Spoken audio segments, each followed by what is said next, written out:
வணக்கம். சிலருக்கு இரட்டை குழந்தைகள் பிறக்குது இல்லையா? அதில் 3 வகை உண்டு. முதலாவது ஆணின் உயிரணு, பெண்ணின் உயிரணு, இது இரண்டும் சேர்ந்து கரு உருவாகுது. இது சாதாரணமாக வளர்ந்து குழந்தையாக பிறக்கிறது. இரண்டாவது, சில சமயம் கரு உருவாகி இரண்டாக பிரிந்து வளர்ந்தால் ஒரே மாதிரியான 2 குழந்தைகள் பிறக்கும். அது ஒரே மாதிரி ஆண் குழந்தைகளாக இருக்கலாம், ஒரே மாதிரி பெண் குழந்தைகளாக பிறக்கலாம்.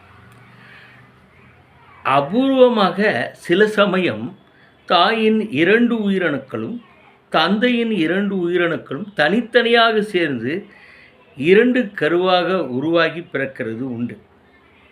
இது நான் ஐடென்டிக்கல் ட்வின்ஸ் அல்லது ஃப்ரெட்டர்னல் ட்வின்ஸ் எனப்படும்.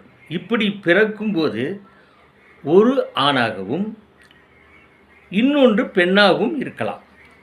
இதை தவிர 3வது வகை ரொம்ப அபூர்வம். உடல் இரண்டும் ஒட்டிக்கிட்டே பிறக்கிறது. இதற்கு சியாமியா இரட்டையர்னு இதுக்கு பெயர். வணக்கம்.